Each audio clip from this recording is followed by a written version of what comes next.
Most South Asians trying to lose fat and get healthy are cutting out the wrong foods. And the reason I know that is because I work with South Asians every day, trying to improve their energy, trying to lose weight, all in a sustainable way. And the first thing we do is find out what's actually holding them back. I'm Dylan, I'm a fitness coach who works specifically with South Asians. One of the biggest problems I see is people avoiding food when they don't need to avoid the food, and that's completely wrecking their progress. Especially when it comes to blood sugar. Because if your blood sugar is all over the place, you're going to struggle with energy, you're going to struggle with cravings, and you're going to struggle to lose fat no matter how hard you train. So in this video, I'm going to break down 3 Indian foods that spike your blood sugar fast, and 3 that most people avoid but are actually fine. And I'm going to show you the pattern to why this happens. So you're not just following rules, and you actually understand how your body works. So by the end of this video, you know exactly what foods to watch, which ones are safe, and how to structure your meals so you're not consistently fighting your own body. So let's jump straight into it. Most diabetes advice is exactly the same. Avoid sugar, avoid carbs, avoid your rice, but it's too broad and it doesn't really account to what your body actually responds to specifically, because every single individual reacts to food differently. Every single individual is unique. For example, both my clients Vipul and Baz reacted to foods differently, and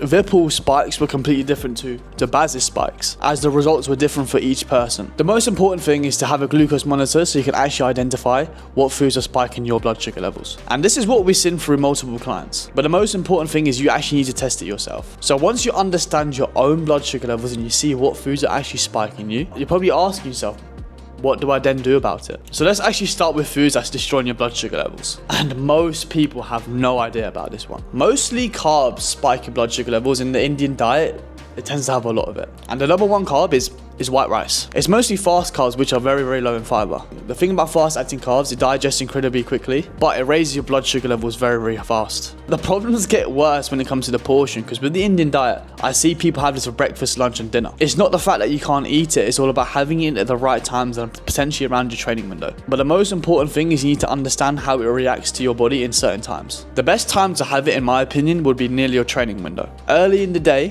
where carbs can actually be used for energy opposed to later in that night. It's very, very important that you portion control it, but we'll get into that in a second. Now, rice is pretty damn obvious, right? But the next one surprises people because most people have no idea about this one. It's the most common ingredient in South Asian food, and that's rotli, especially white flour. It's so easy to smash through like 5 to 6 to 7 rotlis with your food, and if you're having it for lunch or dinner, it can just pile up. It's very, very, very high carb load, and it's so easy to overeat without protein. If you just have rotli in itself, your blood sugar levels just skyrocket. The thing about white flour in particular, the fiber is just stripped out of it, and it doesn't allow glucose absorption. The problem is people tend to eat 3 to 4 rotlis with rice as well. And now you're probably thinking about your plate right now and just deep the carb load there. It's the same issue with actual rats because it has white flour as well. I'm not saying you can't eat rotli at all, but the type of flour matters. And obviously the quantity matters as well. Alright, so white flour products actually make sense. But this next one's where a lot of South Asians actually mess up. The food number 3 is potatoes, especially deep fried potatoes like chevro, nasto, all that stuff there.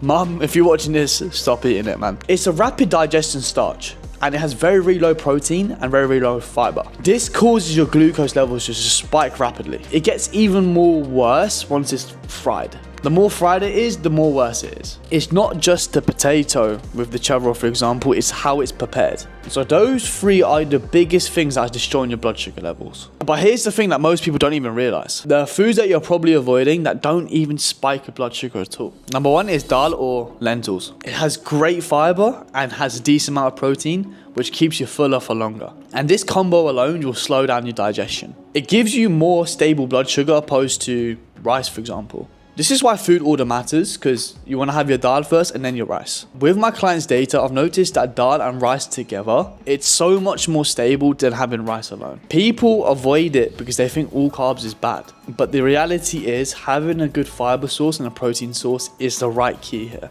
because that buffers the glucose response. Dal is just one of them, right? But the next one people fear because of diabetes advice. Number 2, paneer.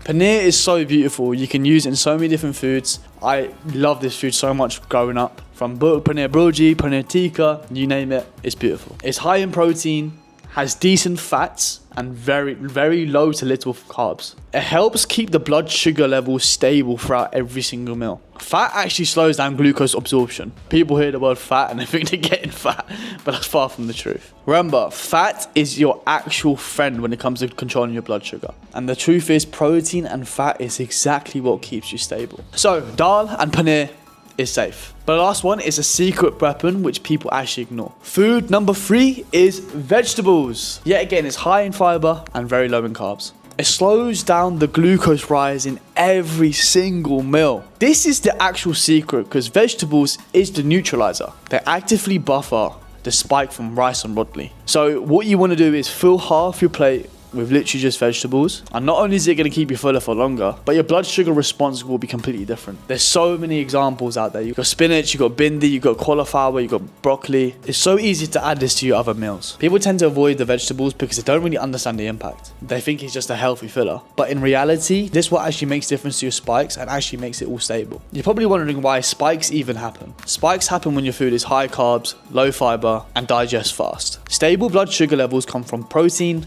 fat, and fiber. So let me give you actual meal examples. 3 rottleys and potatoes is so bad. That will rocket your blood sugar levels. However, if your plate had 1 to 2 rottleys, a bit of dal, a bit of paneer, a bit of the vegetables on the side, you're cruising. Because not only does it provide steady readings, but it slows down how fast glucose actually hits your bloodstream. I know exactly what some of you are thinking, but Dylan, my granddad has it, my parents have it, my aunties have it. Isn't it just genetic? Yes, there is a genetic compound to it, but remember, South Asians store fat differently to every single other human being. It's due to our insulin sensitivity levels. The important thing is, once it's identified, what should you do about it? You can't change your genetics, but you can change to how your body reacts to certain foods. My clients Vipul and Baz both had family history and they both completely reversed it. Not by fighting their genetics, but by working with their specific body with proper food structure. Now here's the most important part, and this is where most people get it wrong. These patterns are based on multiple clients I've worked with, but remember, your body is different. My client thought it was purely genetic and he didn't realize the food impact until he tested his own food out. Vipul discovered that white flour products was his main trigger. The only way to figure out what food works for you is having a glucose monitor and watching your readings. The best thing to do is test your food, and this is exactly how you do it. You eat the food, you check it 1 or 2 hours later, and you see what your body does. What spikes for one person may not spike for someone else. Removing the guesswork is very, very important because facts are based on data. And this is how Baz stopped his energy crashes and Vipul figured out his triggers. And that's what testing gives you. It gives you identification and then straight action after that. So here's what we covered. There's 3 foods that will ruin your blood sugar levels: white rice, white flour, and especially things if it's deep fried. And now you've got 3 foods that don't spike your blood sugar, which people mostly avoid, which is your dal, your paneer, and your vegetables. And exactly the pattern why this happens. High carbs, low fiber, fast digestion cause a spike. Protein, fat, fiber stabilizes everything. But here's the thing. This is just generic guidance on what I've seen with my own clients. The only way to know what works for you is to test it out and know what foods react to your body. Remember, you can't change this with genetics, but you can absolutely change the way your body responds. Whether you're dealing with diabetes, trying to lose fat, or just want more stable energy throughout the day, understanding what food spikes you is the first step. So if you're serious about getting to shape as a South Asian man, and you want a specific system based around your South Asian foods, your schedule, your actual life, I've got a link in the description where you can book a free call with myself. This is where we can talk about where you're at, what's holding you back, to see if this program is the right fit for you. And if this video helped out, do me a massive favor and like, share, and subscribe, because sending this to someone can change someone's life. Because too many South Asian men are cutting out culture for no reason. You don't have to eat like a bodybuilder to lose fat or get healthy. All you need to do is understand what your body reacts to. Thanks for watching, and I'll see you in the next one.